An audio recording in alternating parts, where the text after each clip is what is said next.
maganda na yung daloy ng tubig. Kaya lang malalim pa rin mga kaisyo ng bayan. Pero mas maganda kasi nung nalaliman, gumanda na yung daloy no? At tuloy-tuloy na yung agos ng tubig.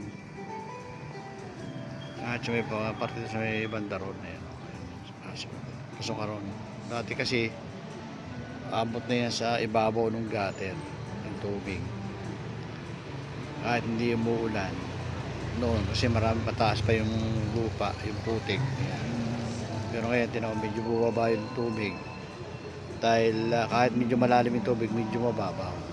Medyo mababaw yung tingin natin kasi lumalim na yung sapa na ano na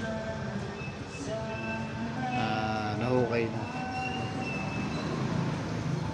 Ito yung tulay mga kaisyo ng bayan. Ito yung tulay ng sapa, medyo lumalim. Ito yung kabila. Ito naman yung kabila.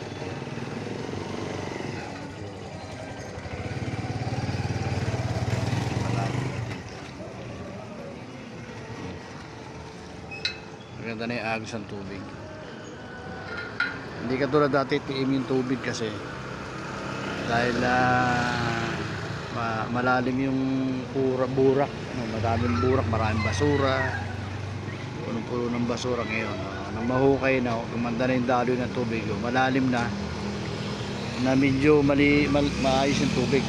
Hindi maitim. Maayos yung bayan. Yan ang kagandahan dito. Ito yung tulay. Ito yung tulay dito sa may ito na dinadaanan tubig galing ng Baligot, galing ng Antipolo. Dito yung baksak mo.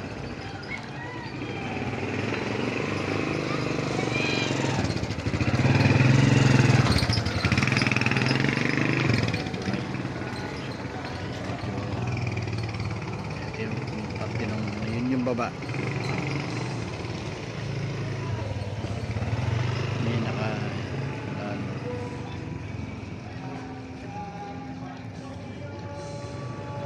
May maganda na yun ano. Halos hindi mo na makita yung mga basura.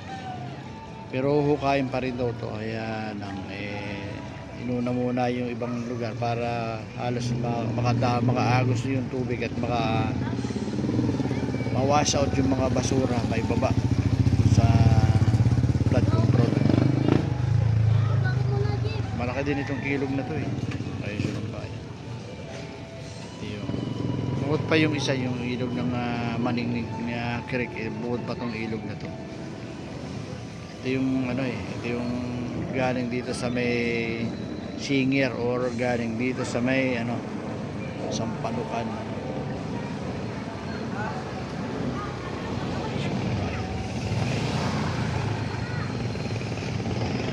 Sinilip lang natin kasi tinignan natin kung yung tubig ba'y bumababa o dumadalo ng maganda.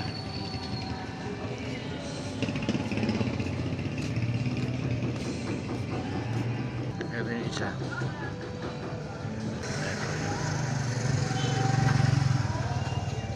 Ito yung hinukay nung nakaraan. Medyo maaraw pa yan.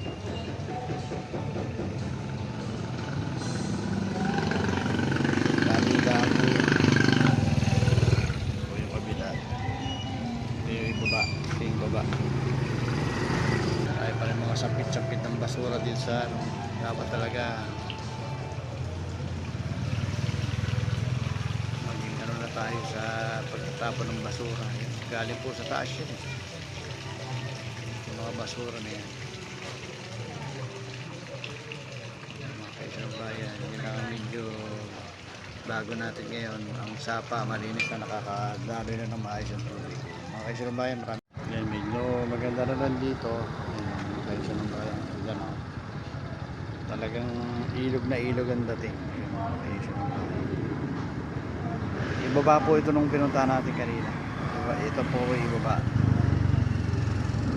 Maganda na rin po yung agos ng tubig dito. Kaya lang dami pa rin basura yung mga ibang gagawin sa mga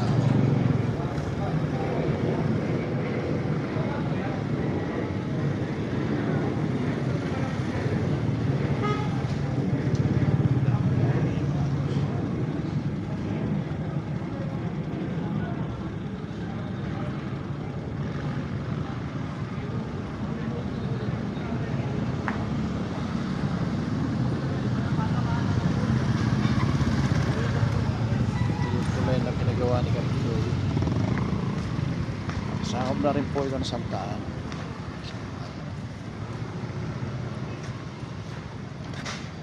Ito na yung agos ng tubig niya.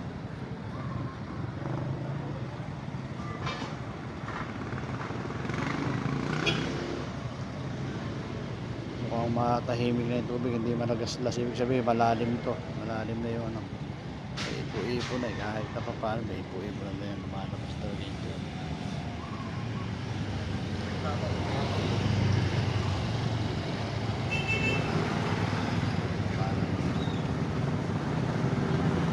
Sa Maria Clara po ito mga kaisa ng bayan, yung ilog ng Maria Clara.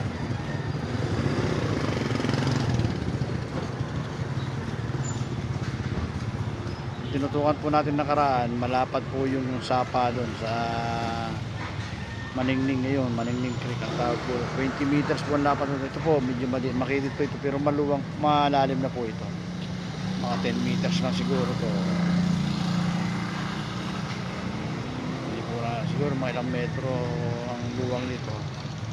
Pero maganda, malinis ito. Nalaliman na po ito nung nakaraan. Bago po, before po bagyo. Pero ayan, maganda na po ngayon ang daloy ng tubig. Maagos na. Hindi na tulad dati, ang baho, kulay itim, puro basura, puro lablab. Ayan,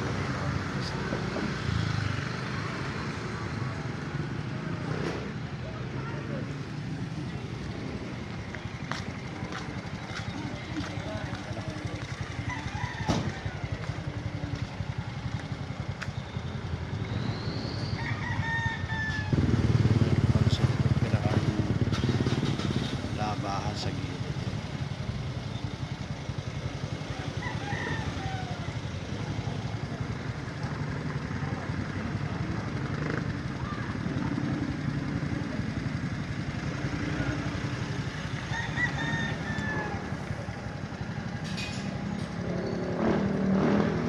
Makikita mo na kung may isdang umaahon, may mga sumasalong isda yun, may patay na hayop ayun.